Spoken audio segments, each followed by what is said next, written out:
Hi, this is Eric at Frog Valley Tropical Fruit Farm, and I'm going to do an epic video on bananas. How to naturally grow bananas that will influence the soil conditions for your tropical fruit trees and your food forest. So I just started thinking about bananas and how many, because chopping them up, not chopping them up and digging them up, the banana people speak to you because that's all you see. I'm going to be on my 700th divide soon and planting. We're at 650. I've separated here at Frog Valley Tropical Fruit Farm.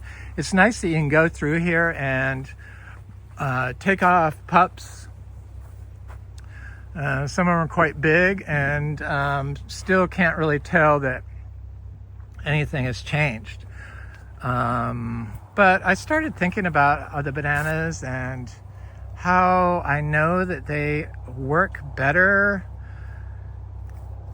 than other stuff to help other stuff grow. And I'm like, wonder what's in the banana. What microbes are in bananas? And boy, was that an eye-opening experience. Turns out all bananas share, look at this big banana here, 30 microbial species in there, or is it species? Microbial nodes, different microbial nodes in their genotype. How those microbes in the all bananas genotype express, meaning how the tree grows, how it fruits, is influenced by the soil, and that's called edaphic conditions, soil conditions. Edaphic soil, it's the influence of the soil on plants. It's pretty interesting. So I was like, what are these 30 microbes in the bananas? And I always say that all plants fix nitrogen. That's not unique to nitrogen fixers like that giant guanacas tree there. It's all plants fix nitrogen. Whether they're doing it or not depends on the soil, because the soil influences the expression of the plant, how the plant expresses itself. So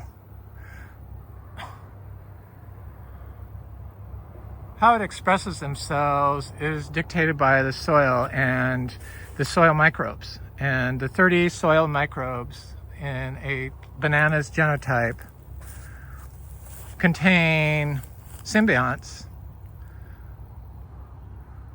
which are microbiology that work for the betterment of other biology and with other biology. And this ranges from synthesizing phosphorus for the plant to uptake, creating signaling hormones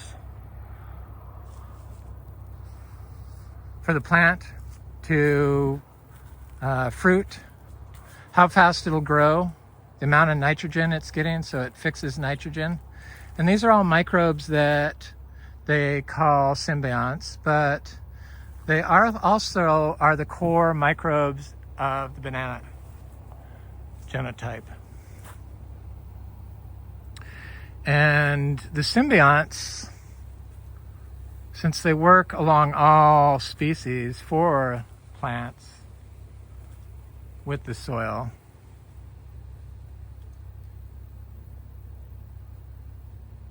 are keystone species for the soil.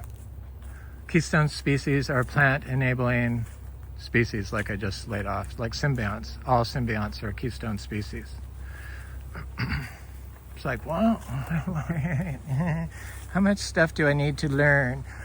So the soil dictates how the plant can signal to its environment from the root exudates, the microbial life that exude with the sugars from the root exudates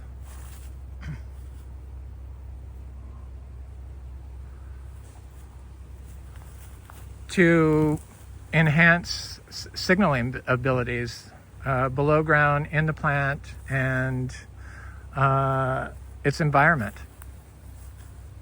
So it helps the plant's metabolism, is what they do. And I'm like, hey, how many microbes are in the banana? And I'm like, oh, 90% like us. So 90% of the banana, up to 90% can be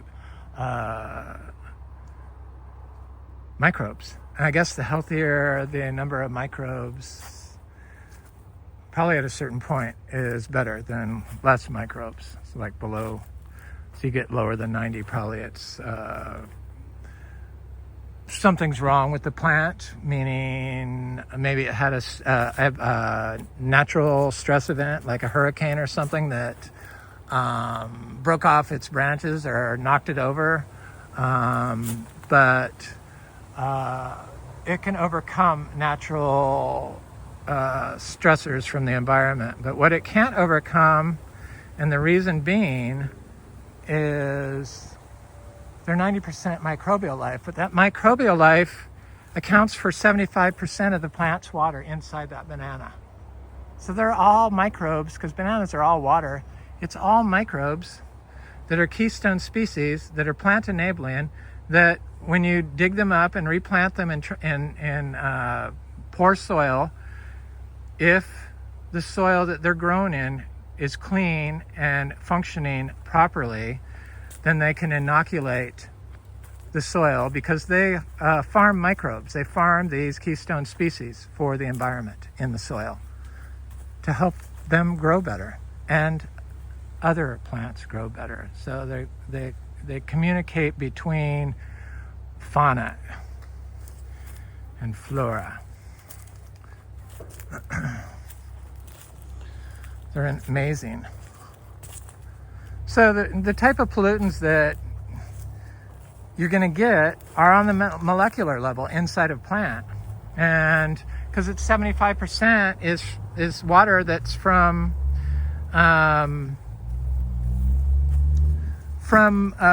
microbes inside the plant. So it's inside the microbes inside the plant. The plant is just recycling everything that the microbes provide, and those keystone species, they're giving the plant nutrients, probably making it its ability to communicate and extract water from the environment and harvest water from the air, stuff like that. I don't know for sure, but I'm guessing that's probably what happens.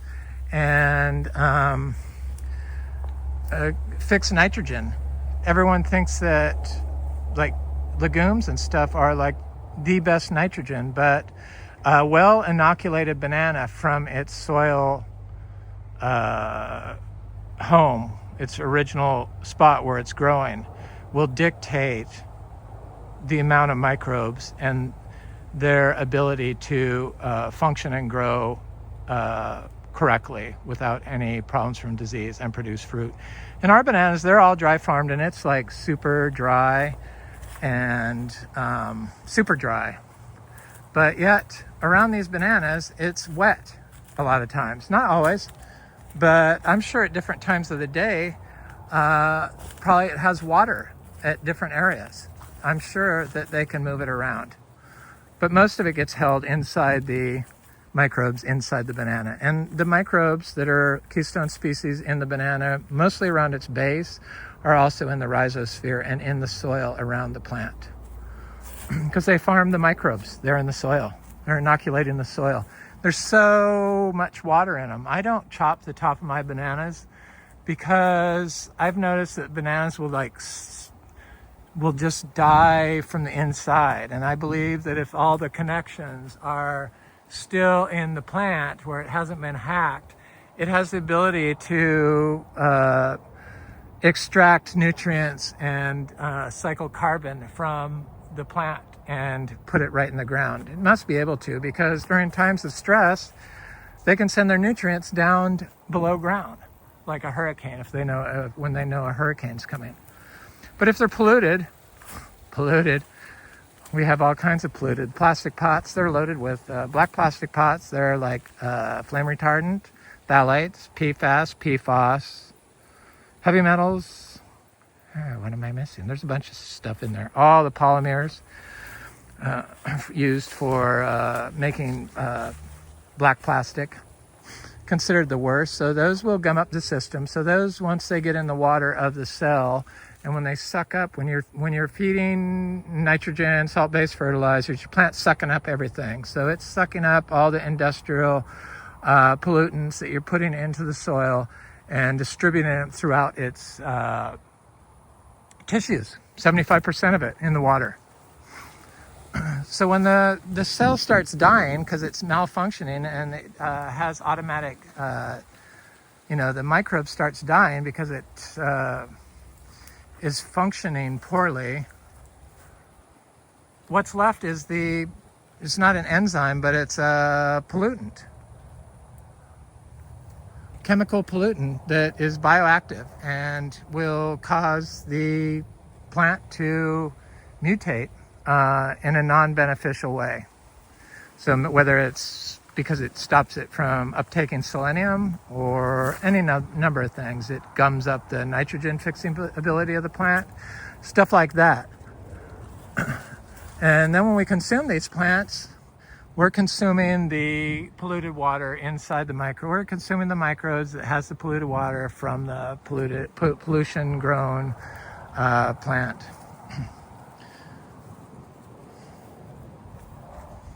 It all comes down to pollution and chemicals, and you have to feed the soil with whole plants or whole foods, clean.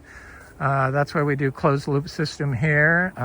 Biodynamic farming taught me about closed loop systems and the importance of them. And it's really important because you got to just assume that everyone's polluting or everyone's doing something different. And biodynamic also had farm standards for growing our livestock, our cows. And so we adhere to the biodynamic farm standard on that, so we don't introduce any mined minerals or anything. It's 100% closed loop system. We don't give the shots they give, and our cows seem very healthy. There was a problem with selenium uptake in miniature zebus that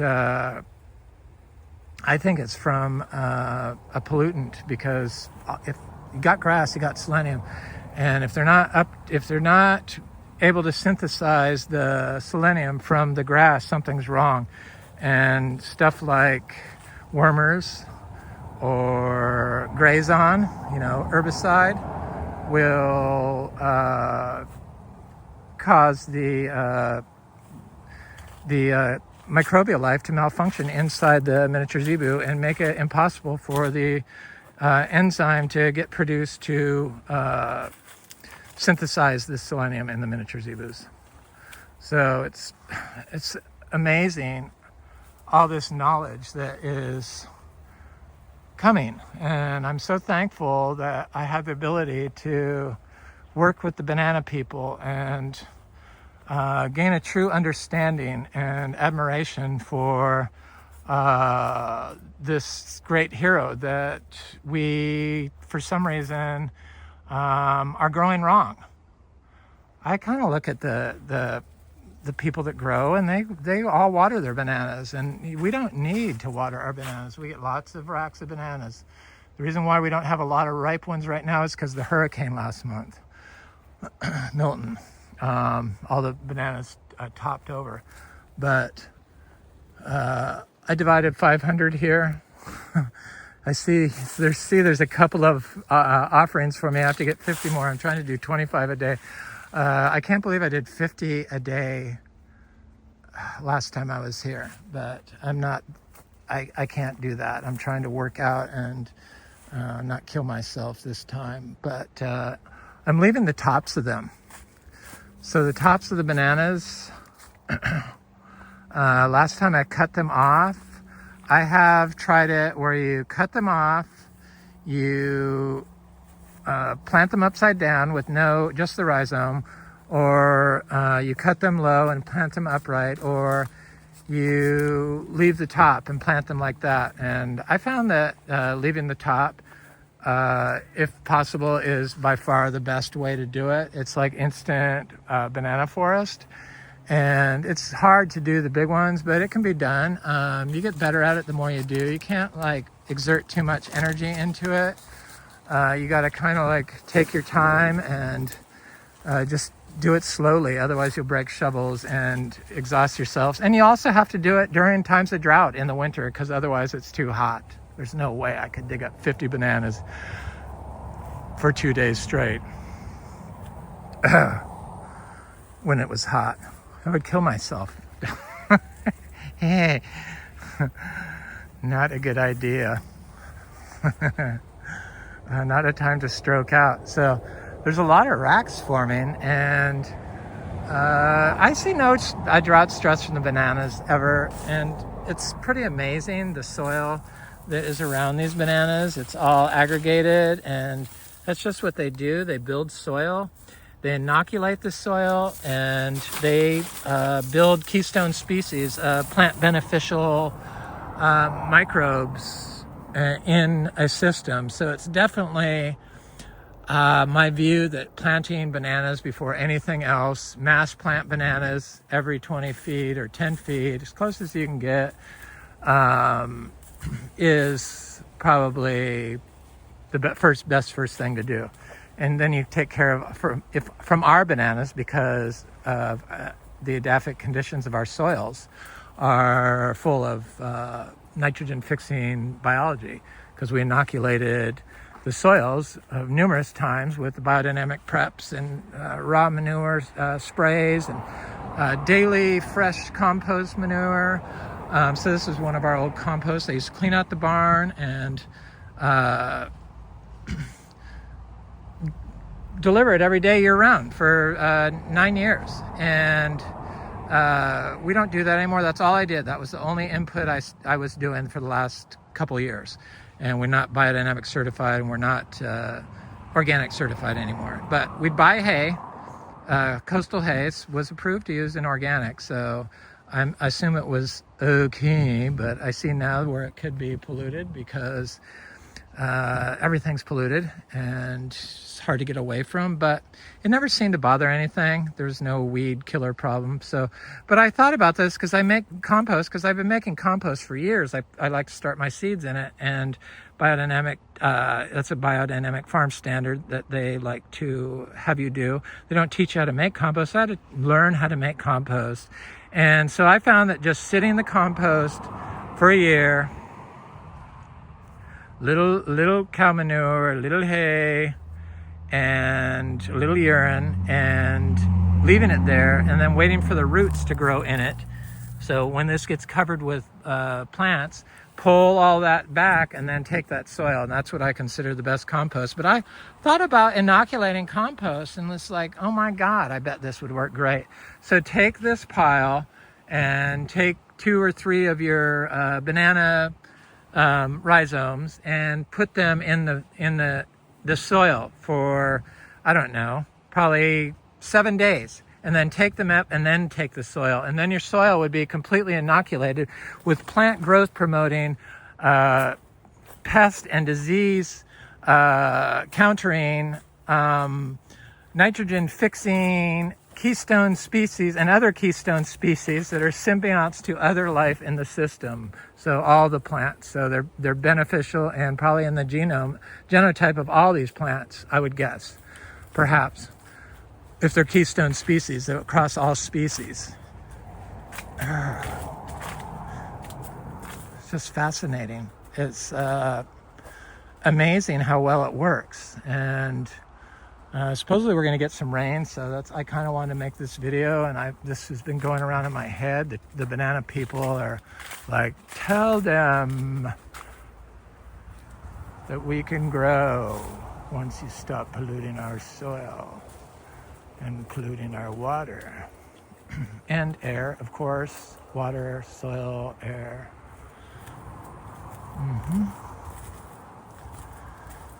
So we have 2 closed-loop systems. We have Ups and Downs Farm in Citra, Florida, which is a miniature zebu ranch. And I planted 100 bananas that I harvested a month ago. I left some of the bananas out on accident, but I found 3 and they were like perfectly good. I gave, after a month out sitting on the outside of the soil on the trail, no rain, I gave Frank to him. He was by today and he never even noticed that they were elderly. And they look good. And one I planted, and I'll go over to it now, and it looks great. And already started getting a new shoot off it. I believe bananas can help a system grow super fast, and definitely their high potassium content makes them uniquely suited to create a habitat that is healthy for your tropical fruit trees. So look at the soil.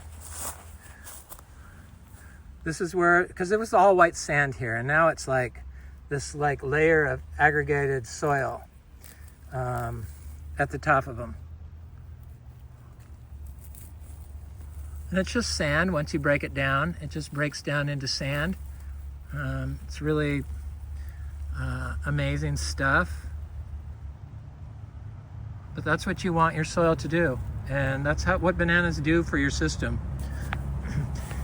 They said that if you inoculate your soil, just very small inoculation has profound long-term benefits to the system. So doing your microbial sprays, your BD 500 is the best one I've ever found, but I also found that burying the whole biodynamic horn in the ground is super good. And I bet just burying some raw zebu manure in the ground would be beneficial also. But it's more of a fungal. I think it's the best man-made soil conditioner you can get. Get it from Josephine Porter Institute. Different places grow it. They ship it in plastic bags. That's the only thing I don't like about it, but we can make our own. I'm going to make it again. I see the importance of it now. Just to fix, because they fix compaction. So soil that gets raised up, when you stop walking on it, that's because it's full of microbial life. Because, I mean, all these roots, they're like 75% microbes. And all those microbes is like, or no, 90% microbes. And all that, those microbes is 75% of it is water. So it's going to lift the soil up. That's how the soil gets lifted up. And when you drive on it, it prevents it. But it's definitely up higher than here. It's like a 3-inch height difference to down here. And you can see right along the edge of the soil is where all the aggregates are spilling out, you know, to get run over. It's just sand, carbon and sand, mineralized carbon with microbial life. Made up of the original component is either from most of it comes from fungi or insect. Yeah. So this banana that was sitting out on the trail, I planted it here yesterday. It looks great. Had this new shoot coming up, and it seems to be okay. It's kind of a little, I gotta get rid of this poison oak. Definitely. It's a nice looking Luke's Garcinia. See, everything's looking good here. My friend Frank and his wife Annette were here today, and that's always a good time. Of course, I was digging up bananas because I have to get 100 if they'll fit in the truck. I should go look at that and show you. Maybe they won't fit because I'm keeping the tops of them. So I think you need to keep the tops of them because that's all microbial life that can get put into the soil if the connections are all maintained so that nothing snaps or nothing gets cut off. So it's like really important to try to preserve the tops when you plant them, I believe, because it just keeps the banana working optimally. excreting microbial life, attracting and excreting sugars and building microbial life in the root zone and in the soil around the plant, inoculating the soil with keystone species that are plant beneficial. Weird and epic banana microbial genotype. So the phenotype here of the ice cream bananas is amazing. They are like, I wish I would have saved some. I had a big rack, but I only ate one. They're really good. They're super creamy. They're much better than any bananas I've ever had. I did grow a lot of the other ones. I did not like them as much as this. And the skin is so paper thin, you can eat it without noticing. So they're just super nice. And I was bummed when the hurricane came by and canceled out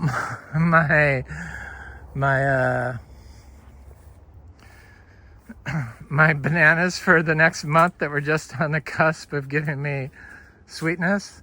But I know I'm getting 200 bananas to bring to Ups and Downs Farm, and the price of those large ice cream bananas is like through the roof. Oh my God, like $100 a pop or a tree. It's like $20,000 worth of work getting these bananas, just a product. And it doesn't cost you anything to create them because it's a self-regenerating system that you don't have to water. And look at the freaking soil around them. This is like 5 inches deep with aggregation. It used to be just sand. You can see the sand here. But it's totally aggregated. I don't know if I'm going to be able to fit 100 in here. It's definitely a lot bulkier, but I have a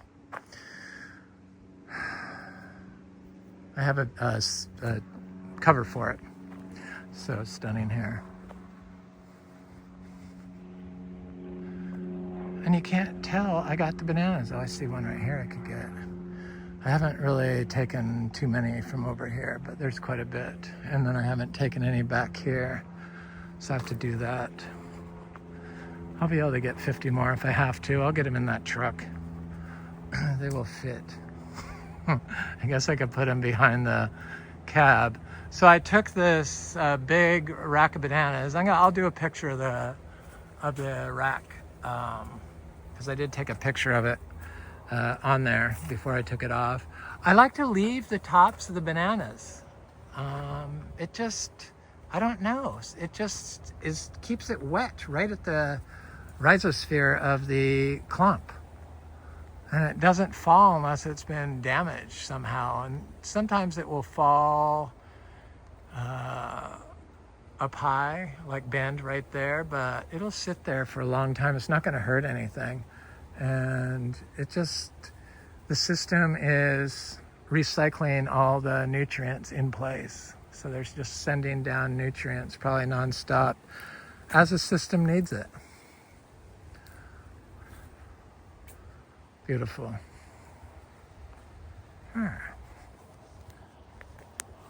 Anyway, still here.